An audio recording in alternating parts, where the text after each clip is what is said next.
Buying healthy groceries is just too expensive. Well, I can tell you, I would be a millionaire if I had a penny for every time I heard that since I started my Weight Watchers and weight loss journey more than 10 years ago. But I'm here today to share with you my best budgeting tips for shopping for weight loss at the grocery store, whether you're on the WW Personal Points Plan or on your own journey. My name is Kim, and here on this channel, I share how I try to live my best healthy life while maintaining my 100-pound weight loss.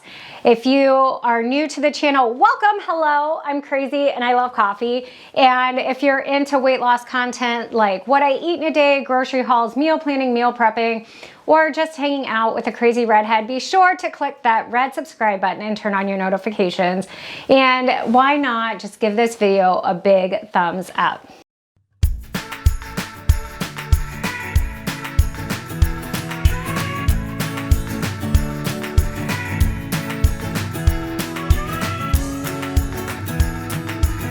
So right here, I have my most recent Kroger receipt, and I will tell you that for a family of four, this receipt may shock you because it is not over $200. And I got most everything I needed to cook for the week and stay on track while following the WW Personal Points Plan. And I'm gonna tell you how I do this.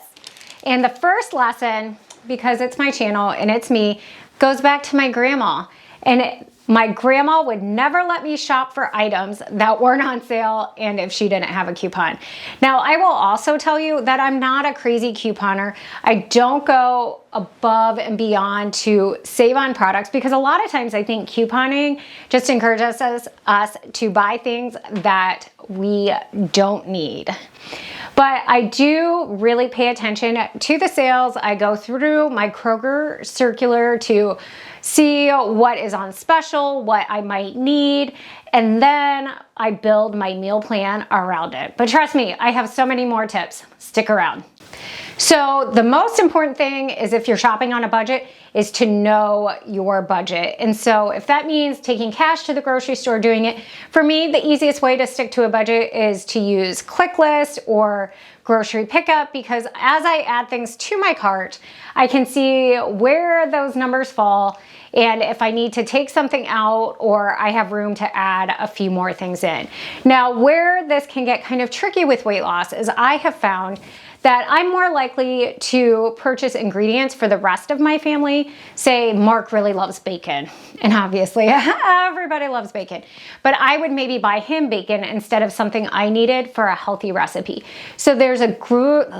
So you really have to find a good balance in getting the ingredients you need. So if you know that you want to make this soup recipe, this dinner recipe, put those ingredients in your grocery cart right away. Make those non-negotiable.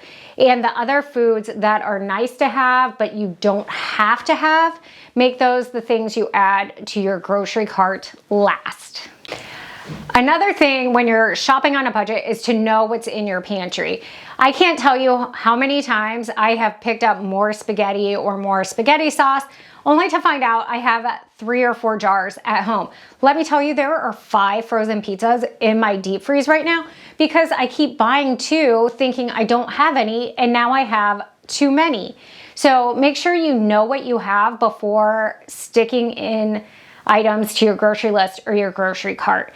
And the next thing is to really lean in to what's in your pantry. So if it's a tight week or you have some other expenses coming up, you know, look what's in your pantry and see what you can make just based on what you can find, because you can really get creative and focus on really great flavors just if your spice cabinet is stocked up. Now, quick little aside on the spices. There are so many delicious recipes out on the interwebs, on YouTube, even hopefully here on this channel that require spices. But spices can be really expensive, especially if you're grocery shopping on a budget. And there are things that you might need for one recipe and never, ever, ever use again. And so why are you spending $5 to $10 on that if you're not going to use it but once? And so one of my tricks is to either shop at an ethnic grocery store or the health food shop where you can buy just a small amount. And by paying a fraction of the price, or just paying for that fraction of a bottle, you're gonna. Now, one of the things that I do to save money at the grocery is meal plan, because that way I'm avoiding the frequent trips to the grocery to stock up on things. I know what I'm making and I get those items, and I avoid the chance or the opportunity to do like mindless shopping. But what I also do when I'm meal planning is choose a protein and make it do double duty. So one of my favorite cookbooks, and I'll make sure to link it in the description box down below, is Cook Once, Eat All Week. One of the tenets of that cookbook is that you're choosing a protein, cooking it, and then using it in a variety of ways throughout the week. So maybe you're cooking 3 pounds of ground beef and you have tacos, and then, I don't know, you make meat sauce. I don't know. What else do you do with cooked ground beef? Anyway, that's another meal plan video. I don't know. But if you can, buy 3 pounds of ground beef, divide it up, and make it work for you. Or like pulled pork, you can cook in a bunch of different ways.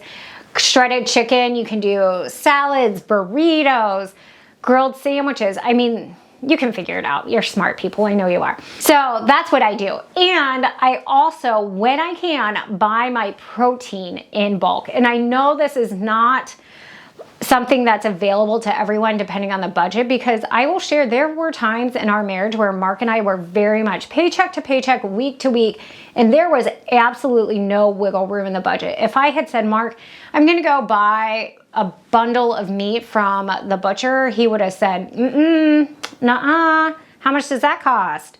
So I remember that, and I feel fortunate that we can go to the grocery or the butcher and buy 10 pounds of ground beef at a time. Now, one of the tricky things is, you know, on WW, if you buy the 96.4, the super lean ground beef by Lars Lean Ground Beef, that's fewer in points. Well, that's also like $8 a pound, where I can go to the butcher and know I'm getting probably local ground beef that is high quality and is 90/10. But I'm paying maybe $50 for 10 pounds as opposed to $80. And so then I just portion it out into 1 pound little increments, freeze it, and I'm good to go. And what that does is then I know what I have. I can build my meals around that, but then I can really focus that weekly budget on the things that I need to, you know, make my meal planning successful. I think it's also important to only buy the foods that you are going to eat. Now, whether you have been inspired by watching YouTube videos to buy a certain meal or food, packaged item, or you go to the grocery and you're like, this is the week that I'm gonna eat salad. And then you realize that you don't like salad. And that's fine. Like, you do not have to eat salad to lose weight. And honestly, some salads are like way worse than a hamburger. But anyway, I'm not getting on my soapbox today.